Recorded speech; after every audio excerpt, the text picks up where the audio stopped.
bulag, minsan makikita natin wasak yung kanyang plano sa buhay. Hindi po ba? Nabasag, nagulo yung kanyang pangarap. Dahil hindi niya na magagawa yung dapat niyang gawin kasi bulag siya. Diba? Ang isang bulag po, makikita natin parang wala po siyang opportunity. Diba? Wala siyang kakayahan na magtrabaho, hindi niya maabot yung gusto niyang mitiin sa buhay kasi bulag po siya. Tama po? Now, kapatid, lagi po nating tandaan, God allows brokenness in order for us to experience breakthrough. Sino pong gusto ng breakthrough dito? Ayun, kukunti lang. Ayan. Sino gusto ng victory sa buhay? Ayun. So, walang breakthrough na mangyayari kung walang babasagin ang Diyos sa buhay mo, kapatid. Amen? So, naranasan mo na ba yung feeling stuck ka sa isang sitwasyon? Ayun.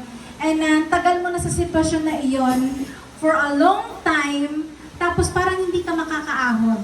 Naranasan niyo ba yung sitwasyon na yan? And then, you praying sa Panginoon, Lord, gusto ko na pong makaahon dito. Gusto ko na pong makapag-move forward.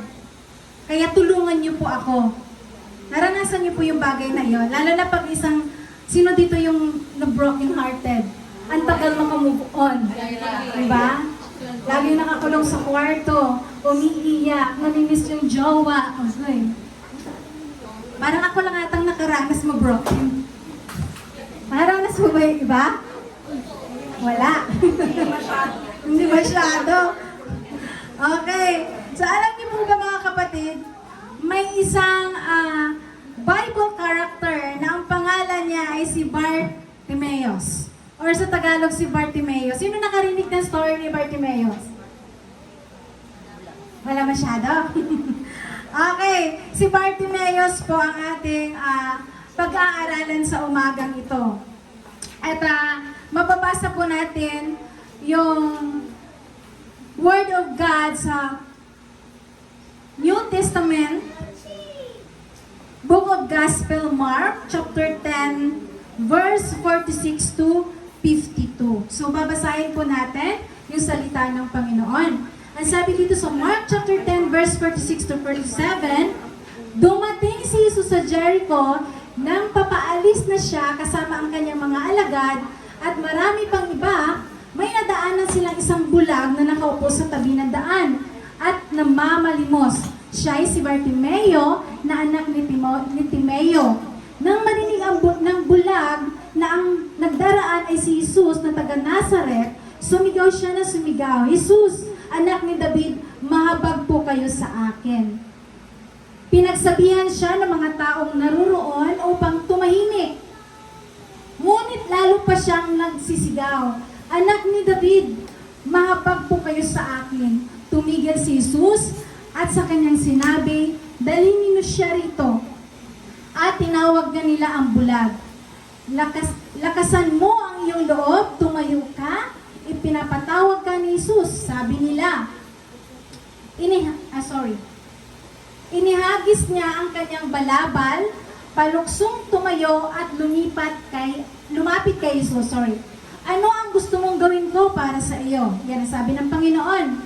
Tanong sa kanya ni Jesus. Sumagot ang bulag, Guro, gusto ko pong makakitang muli. Sinabi ni Jesus, makakaalis ka na, magaling ka na dahil sa iyong pananampalataya. Noon day, nakakita siya muli at sumunod kay Jesus.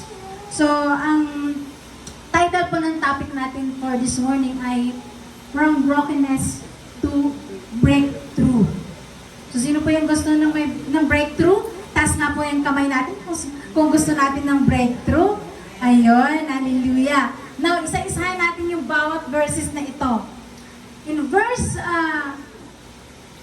46, sabi dito, dumating sina Jesus sa Jericho nang papaalis na siya ay kasama ang kanyang mga alagad at marami pang iba.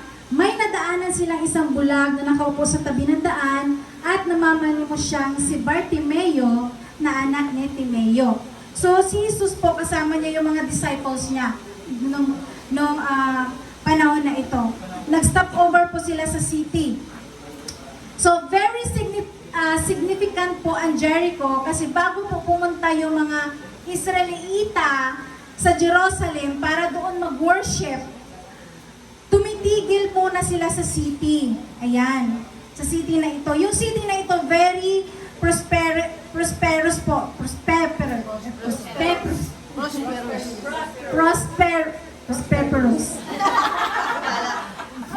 Mapagpala.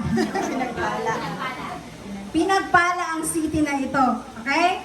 Pinagpala ang lugar na ito. So, ito po yung city na ito, puno po yun ng palm tree. Okay? Alam niyo yung palm tree? Merong source of water, maraming traders. Ibig sabihin, yung lugar na ito mga kapatid, kuan siya, marami siyang nangyayaring mga business doon. Kumaga, kung pupunta po kayo sa city, ano po yung nakikita nyo? Kakaiba po yung city kumpara po sa probinsya, di po ba? Sa probinsya, sa city, maraming sasakyan, maraming mga stores, so maraming mga negosyo. So ganun po yung nangyayari dyan sa lugar na yon. Now, kung makikita po natin, busy-busy po yung lugar na ito. At dahil po sa lugar na ito, busy ang lugar na ito, dito po natin matatagpuan ang mga taong may kapansanan upang humingi ng abuloy sa mga taong nandoon.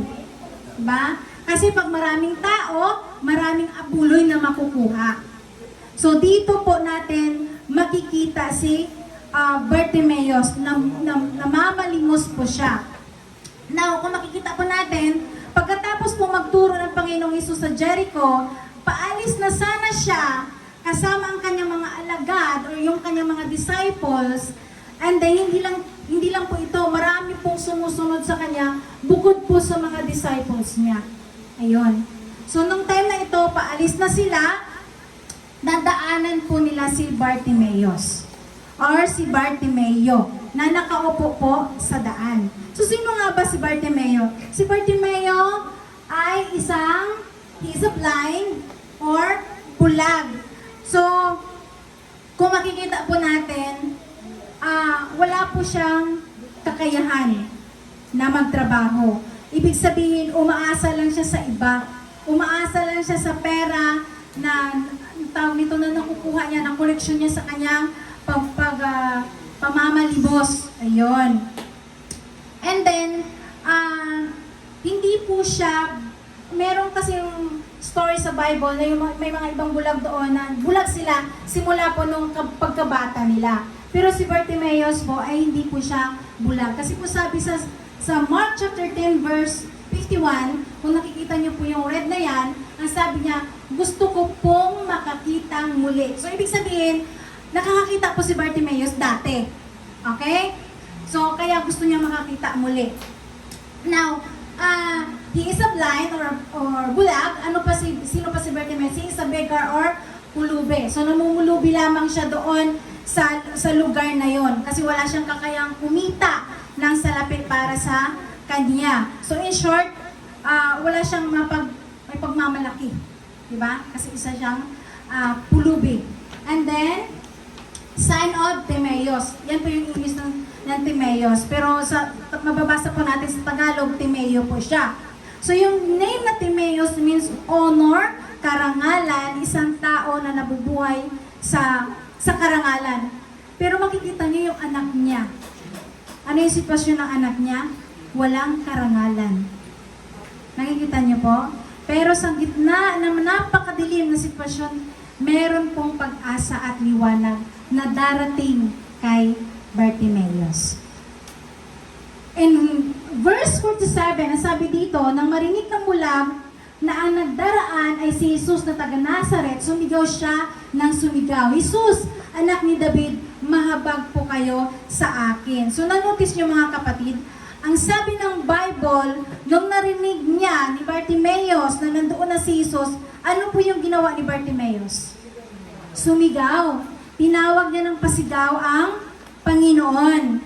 So, malamang sa malamang, nang narinig niya yung mga kwento sa Panginoon, naipon po yung kanyang pananampalataya.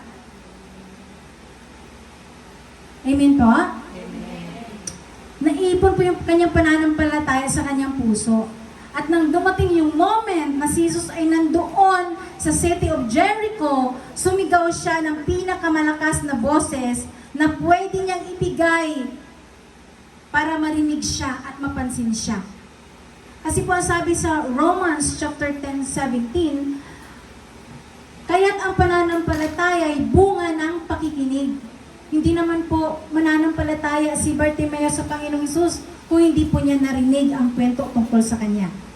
Amen po? Ang sabi din dito, pagpatuloy natin, at ang mga pakikinig naman ay bunga ng pangangaral tungkol kay Kristo. Ngayon in our generation, kapatid, kapag walang nangangaral tungkol sa Panginoong Jesucristo, paano po mananampalataya ang isang tao? Marami sa atin kilala lang ang Panginoon, pero walang relasyon. Amen? So now, kung wala pong nagsabi tungkol kay Jesus, kay Bartimeo, hindi niya narinig yung kwento na ito, malamang wala po siyang pananampalataya. Pero ang sabi ng Bible, ang pananampalataya ay bunga ng pakikinig. Amen? So now, ano ulit yung ginawa ni Bartimeus para mapansin sa ni Jesus? Sumigaw. So alam niyo mga kapatid, dangerous po yung ginawa ni Bartimeus. Kasi pwede po siyang paalisin sa pwesto niya kasi ang ingay niya eh. Di ba?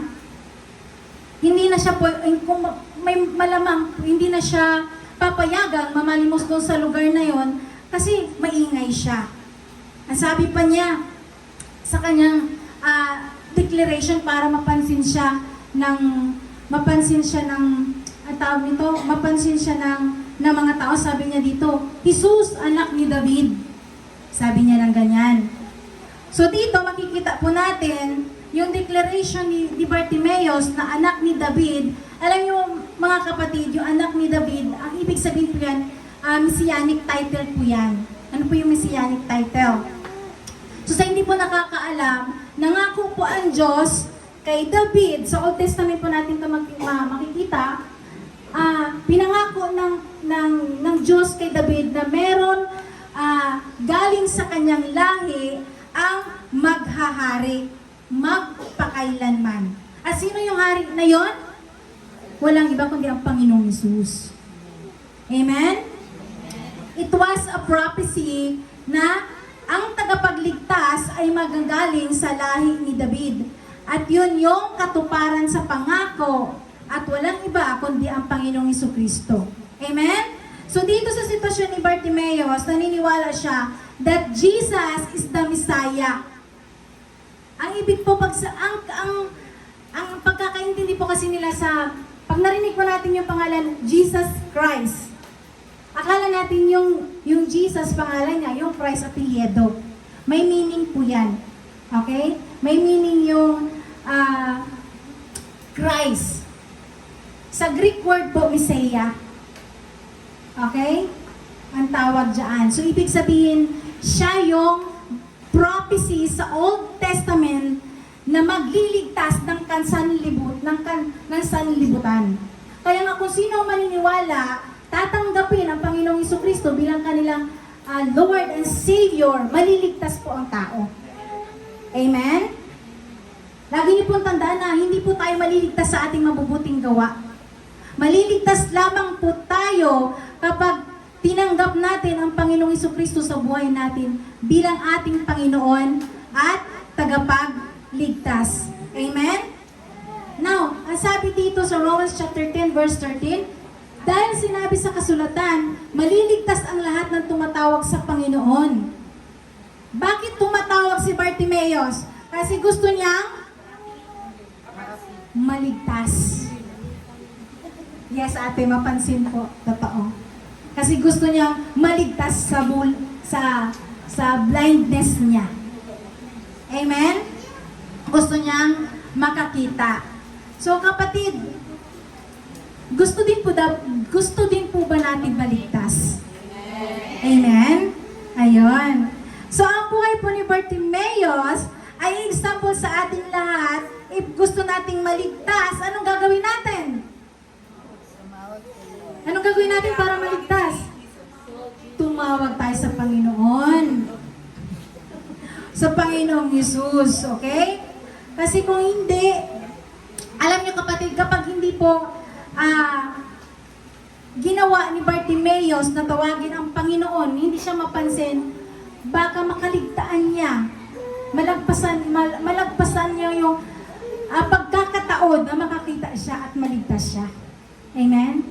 Kaya nung moment na yon na dumaan ang Panginoong Hesus, inubos niya na yung lakas niya. Tinatawag na yung Panginoon. Amen?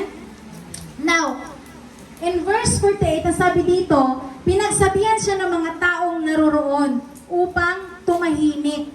Ngunit, lalo pa siyang nagsisigaw, "Anak ni David, mahabag po kayo sa akin."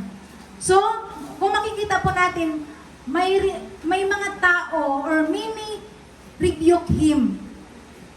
Okay? Na sinasabi na to be quiet. Ayun. So, yung word na rebuke, sa Greek word po, yung rebuke ay epitimeo. Na ang ibig sabihin po, hindi lang siya basta rebuke, sinasaway siya ng napakatindi na tumahimik. Yun po yung ibig sabihin. Pero sabi ng talata, anong ginawa ni Bartimeo nung sinasaway siya? Mas lalo pa siya, makita niyo, lalo pa siyang nagsisigaw. Lalo pa siyang nagsisigaw. So, kung makikita po natin, hindi po siya nagpatinag sa mga tao, nagpapigil sa mga taong nagsasaway sa kanya, na tumahimik siya. Diba? Parang mga bata lang, pag sinasaway natin yung mga bata, "Shh, huwag ka dyan. Kamay." Mas lalo pang gara-gara, kumbaga. Ayun. Diba? So, ganun. Pero wag po natin gawin yun kasi sinasaway tayo ng ibig sabihin, hindi pala okay yun. Pero dito, sa kay Bartimeus, hindi siya nagpapigil sa kanyang pananampalataya sa Panginoon. Amen? Alam niyo po, sa mga bagong mananampalataya, minsan, ang pumipigil sa kanila upang manampalataya sa Panginoon, pamilya pa. Nakakaranas sila ng persecution sa mga malalapit na mga kamag-anak at saka mga kaibigan. Ayun. And hindi ko lang po naisulat dyan. Ang sabi po kasi sa Matthew chapter 10 verse 22, kung sino po kung kayo ay sumusunod sa akin, kayo ay kamumuhian ng mundo. So normal po sa isang bagong mananampalataya or bagong Kristiyano na kapag sumunod sila kay Kristo, andun yung persecution. Ayun. Ako dati nagpe-persecute din ako ng mga Kristiyano, nung hindi pa ako Kristiyano. Pag nakikita ko yung mga Kristiyano dati, yung may dala ng Bible, ay, andyan na si Hallelujah. Andyan na naman si Praise the Lord, Praise the Lord. Yun. Pero nung ako na po yung Kristiyano, ako na po ang nape-persecute. Kung anong ginawa ko sa kapwa ko noon dati, ngayon nararanasan ko na. Amen? Sabi nga, kung ano itinanim mo, ay siya mong aanihin. Amen. Kaya anong gagawin natin? Magtanim tayo ng kabutihan. Para yun ang aanihin natin. Amen? Amen. Hallelujah. Ayun. So, in verse 49, nasabi dito, tumigil si Jesus at kanyang sinabi, dalhin ninyo siya rito.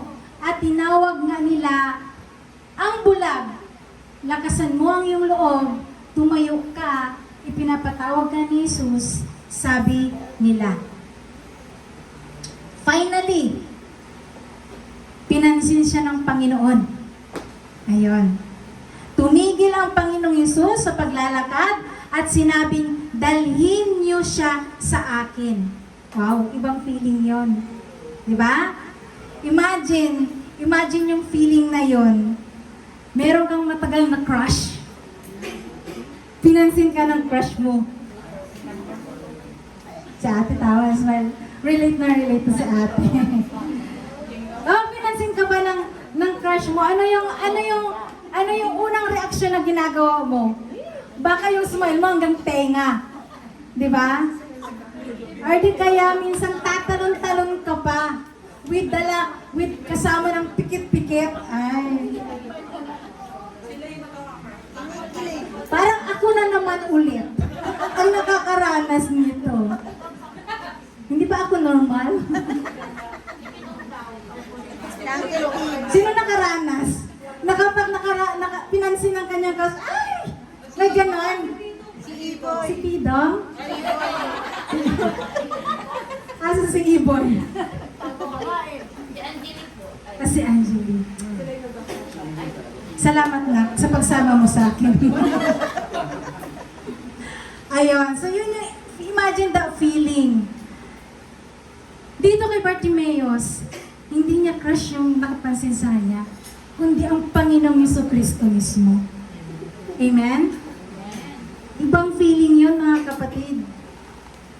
Ibang feeling yung, tawag nito yung mapansin ka ng Panginoong Jesucristo. Ayun. So, ito pa yung maganda. Kung mapapansin nyo, yung mga taong kanina na sinasabi niya, "Uy, Bartimeus, tumigil ka dyan," nakasigaw. Pero biglang nagbago ang lahat. Ano na yung sinasabi ng tao sa kanya? Lakasan mo ang iyong loob. Tumayo ka. Ipinapatawag ka ni Jesus, sabi nila. Ay, wow. Yung taong dating nagdi-discourage sa kanya, ngayon ini-encourage siya. Amen? Alam niyo po, sa story ko po dati, nung bago pa lang po akong Kristiyano, naging kalaban ko po yung buo kong pamilya. Sabi po ng pamilya ko, kung anong kinalikhan ko, ganito na ako. Yan. Ganun yan sila. Siyempre, nakaranas ako ng salvation and I want my family na masave din po sila. Pero yung pinakamatigas po sa amin, yung tatay ko. 1 taon po kami hindi nag-usap ng tatay ko. Dahil sinishare ko si Jesus Christ sa kanya. Yan. Pero praise the Lord, after a year, even lahat ko ng pamilya ko, nakakilala po sa Panginoon. And every time na makasali ko sila sa Bible study, patay na po yung tatay ko last year. And every time na meron kaming Bible study, kasama na po yung buong pamilya ko. And every time na hindi po kami magba-Bible study, ang sabi ng tatay ko, nagme-message yung tatay ko, "Nak, wala bang pangadji?" Sabi ko, "Hindi yung pangadji, tay. Bible study po yun." O, di ba? Nakita nyo? Yung tatay ko naghahanap na ng salita ng Panginoon. Siya na yung nag-aas, "May Bible study ba?" Ayun. So kung yung dati na nagdi-discourage sa akin, ngayon gusto niya, na-encourage niya siya. Ayun. Yun yung pinaka maganda. Kaya kapatid, huwag kayong tumigil sa paglapit at pagtawag sa Panginoon. Kung ikaw ay bagong mananampalataya at nakakaranas ka ng sitwasyon ni Bartimeus, huwag kang tumigil. One day, magbabago din ang lahat. Amen? Sabihin mo nga sa katabi mo, huwag kang sumuko, kapatid. Ayun. So now, dahil tinawag siya ni Jesus, anong ginawa ni Bartimeus? Anong ginawa ni Bartimeus? In verse 50, ayun. Inihagis niya ang kanyang balabal, paluksong tumayo, at lumapit kay Jesus. So ito yung nakaka-amaze na pangyayari. Di ba? Hinagis niya ang kanyang balabal. Yun. Alam niyo po ba yung balabal? Yung parang maliit na kumot. Yun, yung parang gano'n scarf. Yun. Tinapon niya yung balabal niya nung tinawag siya ng Panginoon. Kapatid, alam niyo ba, dapat nating maintindihan na sobrang mahalaga at sobrang significant ng balabal, lalo na sa mga pulubing katulad ni Bartimeus. Why? Kasi yung balabal na yun, yung nagsisilbing kumot niya. Nagsisilbing higaan niya, at yun din po yung nagsisilbing lalagyan niya ng kanyang mga nalimos. Nakoleksyon niya ng mga nalimos niya. In short, ito yung natatanging kayamanan ni Bartimeus. Pag nawala ito sa kanya, wala siyang gagamitin kapag nilalamig siya. Wala siyang proteksyon kapag mainit. Di ba? Kaya napaka-importante at napakahalaga ng bagay na ito. Yung moment na ito na tinapon ni Bartimeus yung kanyang kayamanan para sa pagsunod sa Panginoon at pagtawag sa Kanya. Amen po? Now, kapatid, ang sabi po ng salita ng Panginoon, palukso siyang tumayo. Tumayo at lumapit siya kay Jesus. So, pinagpalit na yung kanyang balabal para sa Panginoon. Para lang matagpuan ang Panginoon.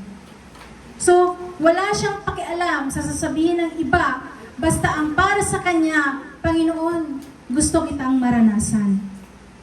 Gusto kong magtiwala sa iyo. So, ano kaya yung mga ito yung question ko sa inyo mga kapatid. Ano kaya yung kaya mong iwan para sa Panginoon?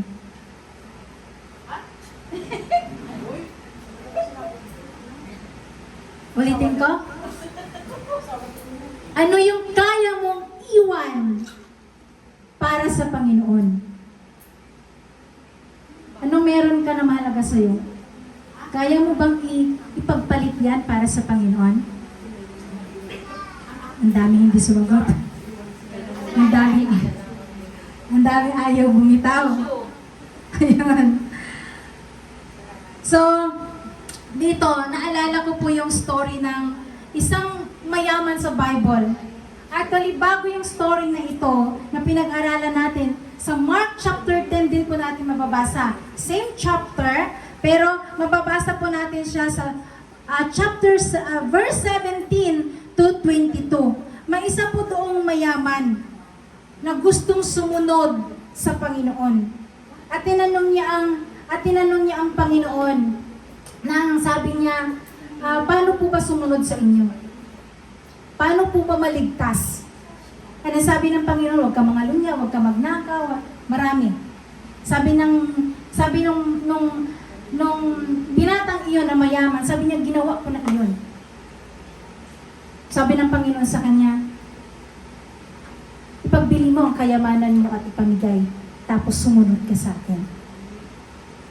Alam mo yung ginawa ng binatang yon, umalis siyang nanlulumo kasi hindi niya kayang iwan ang kanyang kayamanan. Kapatid, napakalinaw po na salita ng Diyos. Kapag hindi mo kayang iwan ang mga bagay na mayroon ka para sa Panginoon, huwag mong aasahan na magkaroon ka ng eternal life. Amen po? Or kaligtasan. Sabi sa Matthew chapter 16 verse 23, sinabi ni Jesus sa kanyang mga alagad, sino mang nagnanais sumunod sa akin ay kailangang takwil ang kanyang sarili, pasanin ang kanyang krus, at sumunod sa akin. Kapatid, ang pananampalataya ni Bartimeo ay dapat nating tularan. Handang iwan ang lahat para sa Panginoon. Tahimik ang lahat. Amen. Ayun. Amen. Sabihin mo nga sa katabi mo, huwag kang matakot. Huwag kang matakot.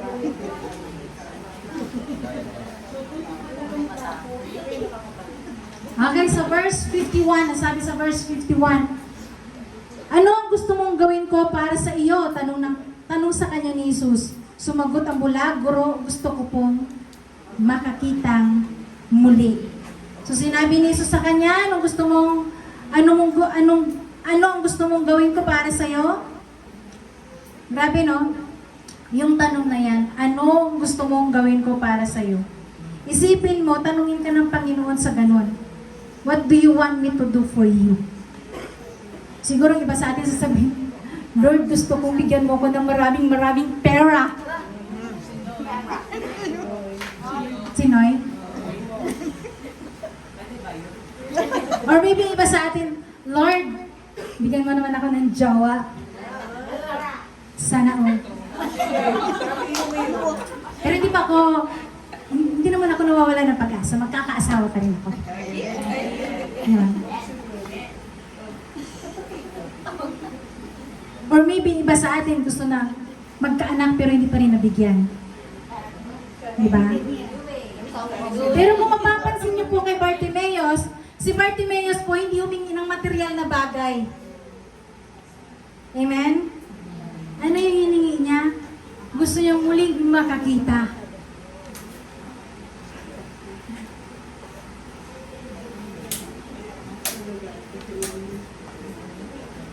Last verse.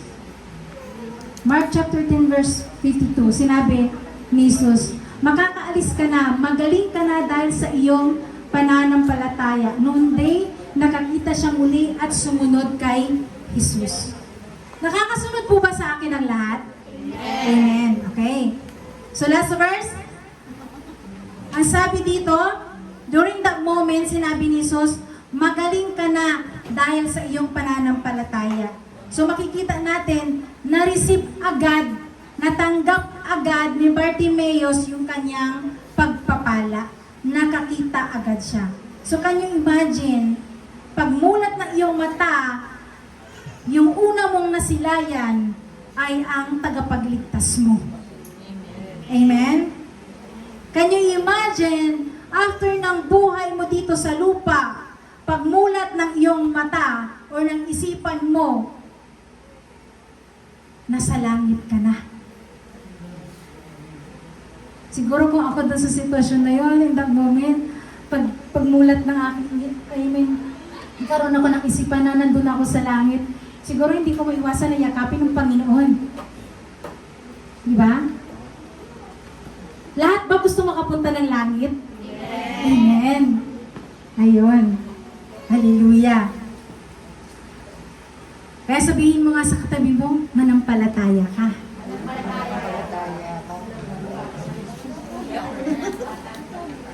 So now, makinig po ang lahat.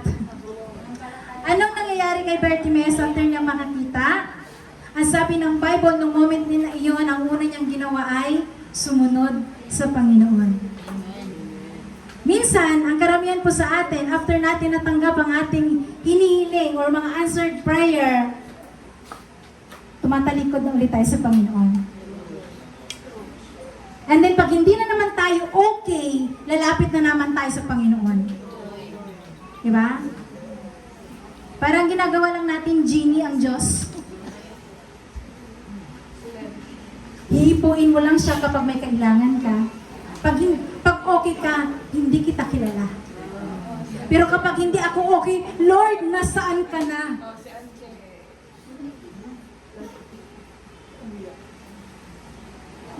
Ganun ba tayo mga kapatid? Si Angie. Kaya patuloy po tayo sumunod sa Panginoon. Kahit natanggap na natin yung mga answered prayer natin, huwag po tayong huminto sa pagsunod sa Panginoon. Amen? So now, what can we learn from the life of Bartimaeus or a blind man? Blind man.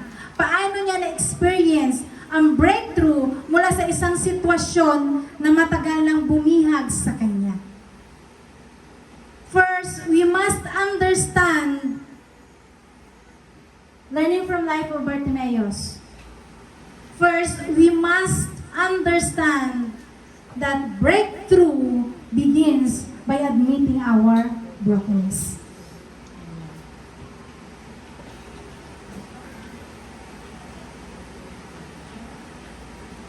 In Mark chapter 47, kung makikita niyo po dyan, ang sabi niya, Jesus, anak ni David, mahabag po kayo sa akin. Nakikita niyo po yung red na yan? Mahabag po kayo sa akin. So itong si Bartimaeus, inamin niya sa harapan ng Panginoon at sa harapan ng mga tao kung sino siya. Kung ano yung kalagayan niya, na ito ako Panginoon, kailangan ko ng tulong, kailangan ko ng awa mo. Hindi siya naging mapagmataas. He humbles himself sa harapan ng Diyos. Naghintay siya para dumaan ang Panginoon at mapansin siya. Alam niyo mga kapatid, ang number one enemy ng breakthrough at number one na hadlang ng breakthrough is self-reliance. Yung iniisip mo na kaya ko ang lahat ng ito kahit wala ang Diyos. I just want to remind you mga kapatid, whatever you have right now is from God. Amen? So ngayon, sabihin mo na hindi natin kailangan ng Diyos.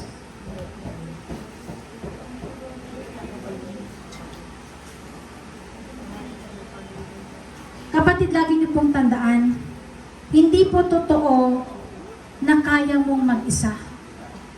Hindi ka pinanganak ng mag-isa. Even si Adan,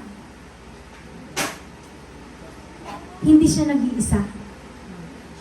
Binigyan siya ng Eve. Kasi hindi po tayo pinanganak para mag-isa.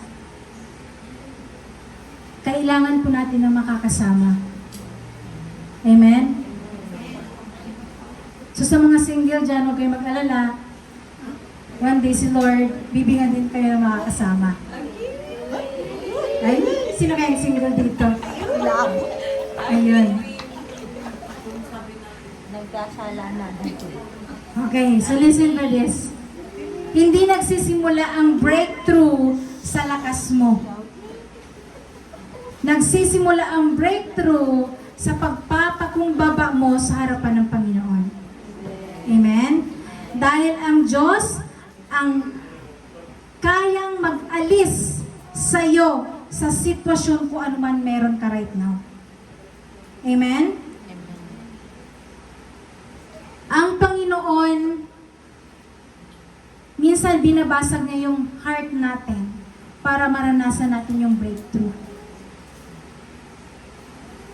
Sometimes, na-broken tayo sa isang relasyon.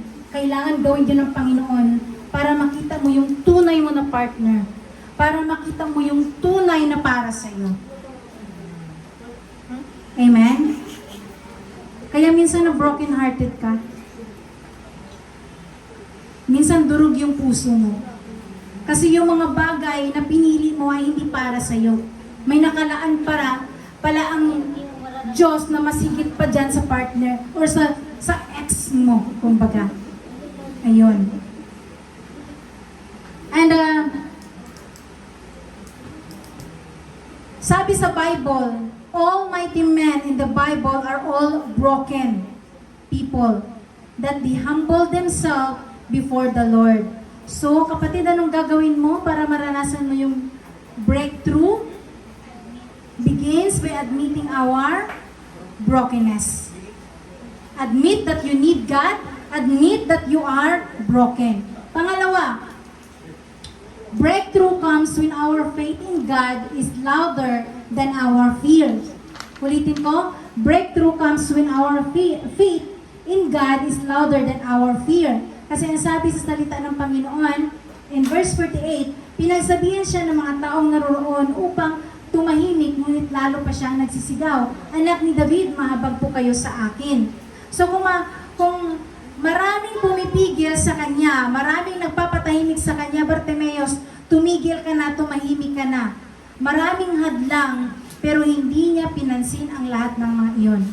Ang sabi ng Bible, lalo pa siyang sumigaw. So hindi siya nahiya, hindi siya tumigil, hindi siya nagpatigil sa sinasabi ng mga tao.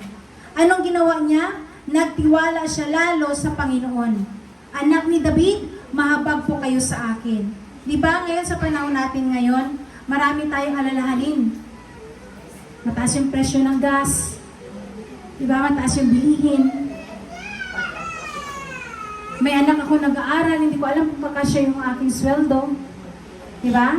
Sino yung mamang anak dito? Ayun. Kapag nagpapaaral po tayo, hindi po madali, lalo na pag college na po yung anak natin. Diba?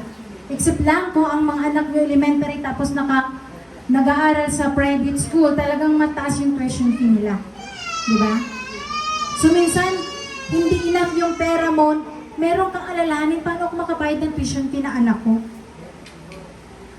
So dito natin nakikita na meron po tayong iba't ibang takot. Diba? Paano ko masusustain ang pangangailangan ng pamilya ko? Marami kang alalahanin. Ang dami nating inaalala.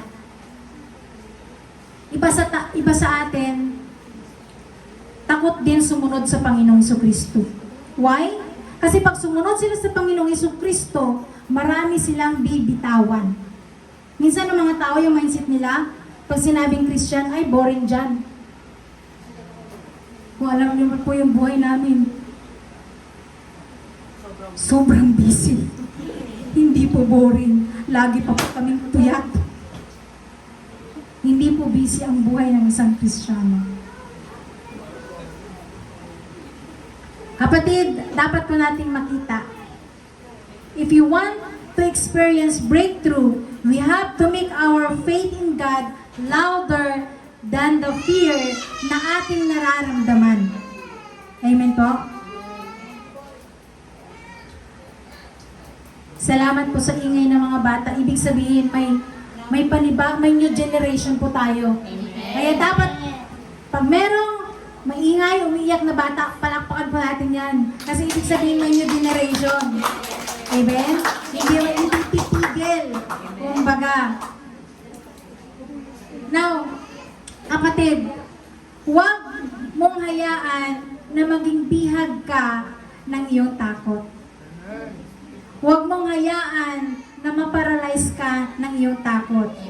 You are called to live by faith and not by sight. Amen? Mas malaking pagsubok, mas lalo kang tumawag sa Panginoon. Unahin mo ang Diyos. Dahil dyan, kung malaki ang pagsubok, malaki yung breakthrough na darating sa buhay mo. Amen? Sabi nga dito in Matthew chapter 6 verse 33, "But seek first His kingdom and His righteousness, and all these things will be given to you as well." Kapag inuna mo ang Panginoon sa buhay mo, lahat ng pangangailangan mo ay ibibigay niya. Minsan ang mga tao, inuuna ang pangangailangan, ihuhuli ang Diyos. Tama po? Pero sabi ng Biblia, ano sabi ng Biblia? Unahin natin ang Diyos. Kasi lahat ng pangangailangan natin, ibibigay niya sa atin. But karamihan sa mga tao sa mundo, bulag sa katotohanan. Why? Kasi hindi sila nagbabasa ng Bible. Hindi nila alam ang katotohanan. Madali silang malinlang kasi hindi sila nagbabasa ng Bible. Pero kapag nagbabasa ka ng Bible, makikita mo yung katotohanan kung ano sinasabi doon. Ang sabi sa salita ng Panginoon, unahin mo ang Diyos at ibibigay niya ang pangangailangan mo. Huwag mo unahin ang pangangailangan mo, tapos ihuli mo ang Panginoon. Amen? Now the third. Ang sabi dito, breakthrough comes when we follow and surrender to Jesus. Mararanasan natin yung breakthrough kapag tayo ay sumunod sa Panginoong Hesus. In verse 52, sabi dito, inihagis niya ang kanyang balabal, palugsong tumayo at lumapit kay Jesus. So ano sabi ng Bible? Nung pinatawag ni Jesus si Bartimeus, walang pag-aalinlangan. Hinagis niya ang kanyang balabal. Tumayo siya sa tuwa at pumunta siya sa Panginoon. Hindi niya, kumbaga, kahit hindi niya nakita yung daan, maybe tinulungan siya ng mga tao para pumunta sa Panginoong Jesucristo. Alam niyo po, marami mga tao ngayon na kailangan ng alalay para makakilala sa Panginoon. Kapatid, kaya mo bang umalalay ng mga tao para makilala nila ang Panginoon? Inaalalayan mo si Melo. Praise the Lord. Si Mary Shelton. Kaya napakahalaga po sa atin na iwan ang lahat para sumunod sa Panginoon. Yan po yung ginawa ni Bartimeus. Ngayon, mga kapatid, yung dating bulag nakaranas ng breakthrough. Kung ikaw man ngayon ay may pinagdadaanan, hindi ko man kung anong pinagdadaanan nyo, tanging Panginoon lamang, Jesus ang nakakaalam kung ano yung laman ng puso nyo, kung anong laman ng isip nyo right now. But kung ano man yan, mga kapatid, kapag po tayo ay lumapit sa Panginoon, mararanasan nyo din ang breakthrough. Hindi kayo habang buhay makukulong dyan. Surrender it to the Lord. Hindi mo kayang mag-isa. Sabi nga sa salita ng Panginoon, apart from God, we can do nothing. Hindi po natin kaya mag-isa. Amen po? I-surrender po natin ang lahat. Everything para sa Panginoon. Start to follow Him. Sumunod ka sa Kanya. Katulad ni Bartimaeus. Umamin siya sa kanyang kahinaan. Sinigaw niya ang kanyang pananampalataya. The desperate faith na meron tayo sa paglapit natin sa Panginoon will be the ultimate key for the breakthrough in your life. Amen? So huwag mo hayaan na matabunan ka ng takot. Huwag mo hayaan na makulong ka dyan sa fear na nararanasan mo right now. Ibigay mo po lahat sa Panginoon. Lumapit ka sa Diyos. Sumunod ka sa Kanya, magtiwala ka sa Kanya, at magpatuloy ka sa pagsunod sa Kanya. Dito po ako magtatapos. Ulitin ko lamang po ang 3 points na ating napag-aralan, na dalangin ko ay maalala nyo ito at ma-apply nyo sa iyong buhay. Huwag niyo pong hayaan na kung ano yung narinig nyo sa salita ng Panginoon right now, papasok lang sa kabilang tenga, tapos lalabas sa kabilang tenga. Itanim po natin ito sa ating puso. Because the Word of God is very powerful to transform our heart and life. Amen po? Amen. Hallelujah. Ang sabi dito, ulitin lang natin, learning from life of Bartimaeus. So paano natin nararanasan yung breakthrough? We must understand breakthrough begins by admitting our brokenness. Pangalawa, breakthrough comes when our faith in God is louder than our fears. And number 3, breakthrough comes when we follow and surrender to Jesus. Amen?